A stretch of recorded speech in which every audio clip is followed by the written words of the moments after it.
Hey guys, what's up? Back for another interview. Actually, I'm so glad Coach Gordy reached out to me because we've been talking back and forth this summer and talking about getting back together and talking about things and honestly, this is going to represent kind of a beginning of some conversations. I know I talked to Coach Ownby at Montevallo and other places, and you and Andrew College, which had a great year last year, get to be my first one of this kind of coming year. So, the last year has been a lot going on. I mean, we'll get to the details, but just overall, how did the first year treat you at Andrew?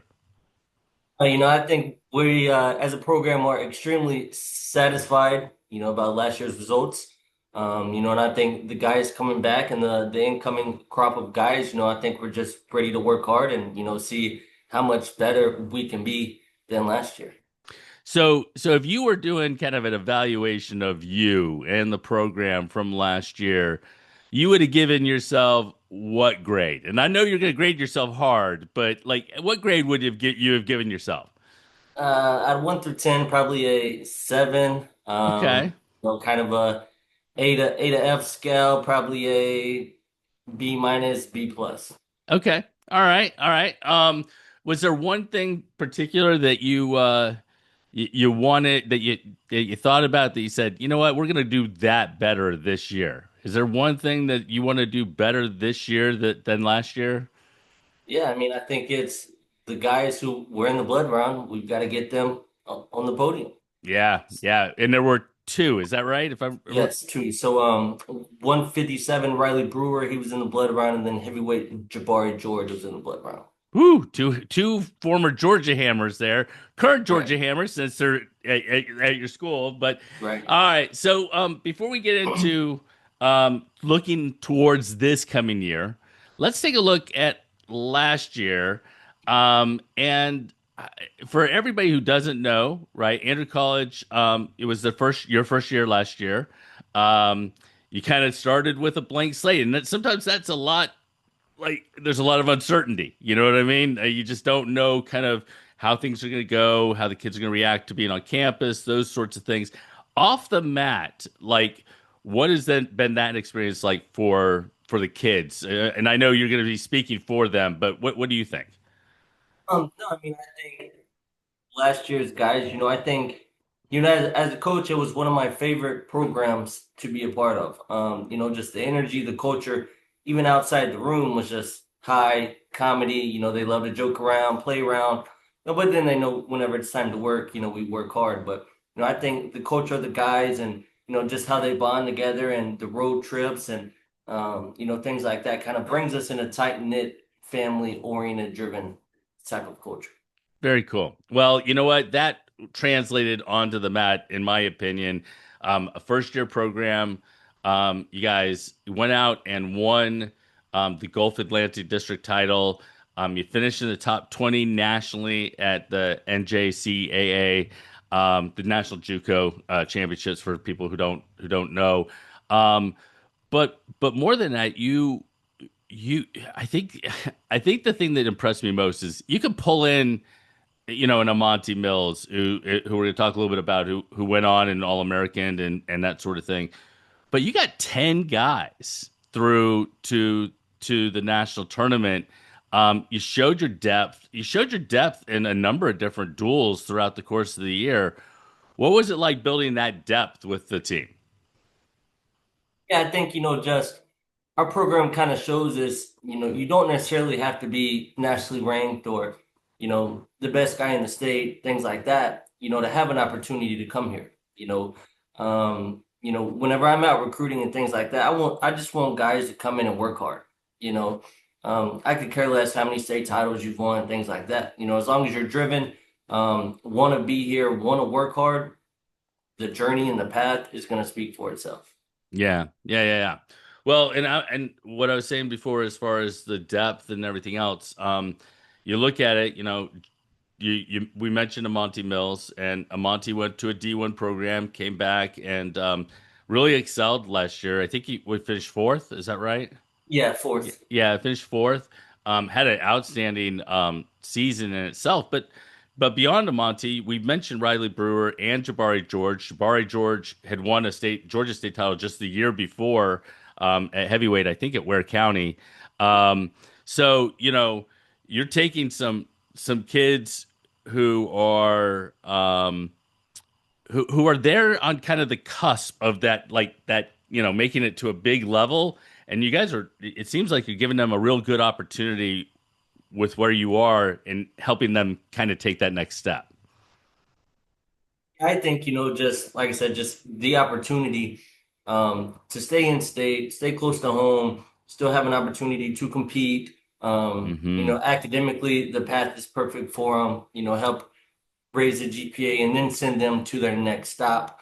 Um, and I think also, kind of something we preach is just be a good leader and a good person at the end of the day. I think we've got guys who are good people and people that I want to surround myself with. Yeah. I want to go way back in time to, I think it was your first duel um, of the season back in December, early December. It, you know, you're looking kind of for your first win, and it's right there. It's you're on the cusp of getting the first duel win. Fell, I believe it was like 21-19 to Huntington. It was close. Yes, it was within a match. I know correct. that. What was the conversation like with the kids after that? You had to feel really positive about the way you guys went out and competed, but it always sucks to take a loss. You know what I mean? Yeah, I think that was kind of our story all year. We're right there on the cusp against all these four-year institutions, things like that. Hmm. Whether it's 21-19, 30-24, whatever the case may be, we're right there. And just sending a message of, hey, it's okay. Like, guys, we're right there. Just keep believing in yourself. I believe self-belief is one of the most powerful tools a man could have.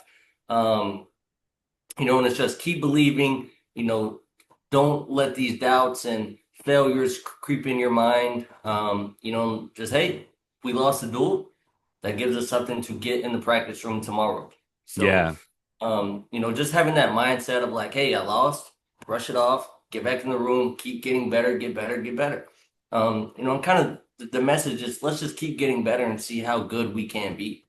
Um, yeah, I mean, it hurt to lose, those duels tight like that when we're right there, just one match away. It's like, just one match, we're right there. But, the guys just kept trusting the process. Like, hey, we're going to be fine in the long run. Okay, guys? So, Yeah. Well, and the process ended up after some bumps in the road, some ups, some downs, some close matches, close duels. In late January, you guys got that first dual win against Truett McConnell. Um, I got to see. So I know Corey Dye from watching him in high school from South Carolina. Clint Gilbert, who former Collins Hill hammer, that sort of thing. We've already talked about Riley Brewer, and really, I mean, I think he led the team as far as wins and yes. things like that this past year. They kind of really set the tone, from what I could tell in that duel. They kind of really helped you guys, and it seemed like they just kind of get better and better as the season went along. Yeah, especially Corey. I think it was Life Open. I think he was like 0-8 going into the Life Open, and then after that, he was in the finals of Life Open. And I think just that tournament specifically helped his mindset and mentality of like, hey, I belong here. Um, then we come back from Christmas break. I think we battled adversity all year long from every open, every duel, this, that, and the third. And I think just getting that dual win, helped them tremendously and keep believing in yourself. Yeah, And I think just how we started in that duel, we started strong. And I believe that was a Monty's first duel in the lineup with us. So, just having that firepower down low to kind of help spark the duel, that definitely helped us clinch that win against Truett. yeah, yeah. Well, and the only reason I kind of harp on it a little bit is in first year programs where you're still trying to figure some things out. You're gonna There's just gonna be some bumps in the road. That's just the way it goes. And you have to kind of figure out how to keep the emotion high, how to keep, your chin up and continue to move forward. It seemed to me, and maybe I'm wrong just sitting on the outside, and you could tell me if I'm wrong or not, but it seemed like that really helped propel you guys into the postseason, into the district championships, where you had a Monty, Riley, and Jabari, I believe, all won into their individual weights. But then you had, Corey take third. You had Clint Gilbert take third. You had individuals further down the line who took fourth and seventh at different places, and you had 10 qualifiers head to the thing. Was that a big deal as you guys were building? Did you feel the momentum kind of getting better and better as you got towards the end? Yes, for sure. And I'll say the conference tournament, speaking of bumps and bruises, was the most adversity we dealt with probably all year long. Oh yeah. Um, just from arriving to Scranton, Pennsylvania, and they don't even know who we are. Oh no. Yeah, so I'm like, we drove 17 and a half hours. I'm not turning around. We're wrestling like it was just nuts. But got things figured out and weighed in and I think Corey was the first one up, wrestling on the mat, and we're winning like 7-2, I believe. Um, and then about 30 seconds in the third, we ended up getting takedown, giving up back points, things like that, dropping the match. And then the same, Clint Gilbert's up next, and we're winning the match. And then we get put to our back in the second and get pinned. And right then and there, I brought the team together and I said, hey guys, like this tournament's far from over. You've got to keep believing in yourself and come back and get the next best thing. And I think definitely just the guys coming back on the backside had a huge impact in us, coming home with the team trophy and things like that. Hmm. The Jaheim Mills come back, took third. Um, and even guys like Tim Dunn and Jatavius Williams, just coming back and placing in the Hmm. tournament was a very big deal. And having 10 qualifiers was also an extreme accomplishment. I think we were the only ones in the district with 10 qualifiers. So, I just think it speaks on the guys and, just them believing and trusting in themselves, Hmm. and going out and laying everything they have on the mat. I think at this point, we really don't have anything to lose. Nobody knows who we are. We're just out here having fun, letting things fly, and, let's just see what the outcome looks like. What was the message going into and then coming out of the national championship? Obviously you had success there. You did talk about earlier in this conversation about two getting to the blood round and then not getting onto the podium.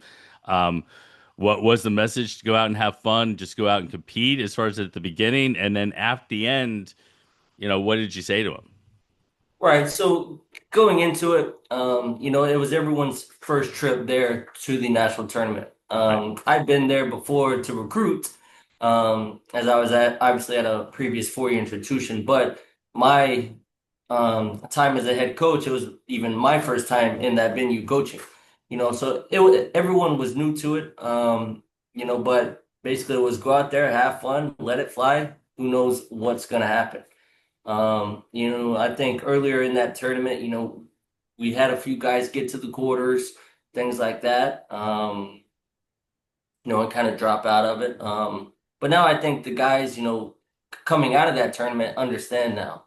I think they know what the national tournament looks like. They've been there now, they have experience.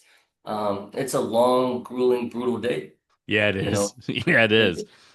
if if you drop a match, be prepared. Yeah. you know. And I think just having that mindset of like, um, this guy also dropped a match. I could Hmm. end his career right now, That's right. so but no, I mean the guys obviously were down a little bit, after the national tournament. As we all were hoping to have a little more success, but I think it was, hey, don't let your head get down. You had one hell of a year this year, you Hmm. know. And I think that was also a pivotal point of, six out of the 10 return back this year. It's because they feel they have a point to prove. Hey, I didn't finish the best as I wanted to last year. Now I have a chip on my shoulder, so hopefully that kind of entails coming into this year and things like that. Yeah, so actually, I'm glad you made that pivot because that is not just at a JUCO anymore. That seems to be everywhere. That the most important, some of the most important recruiting you do is your own team, and you have limitations as far as they only have a certain number of years to be able to be at Andrew, and then they move on because it's a JUCO and everything else. But they get six to return from having that level of experience. I know as a former coach, just seems to be.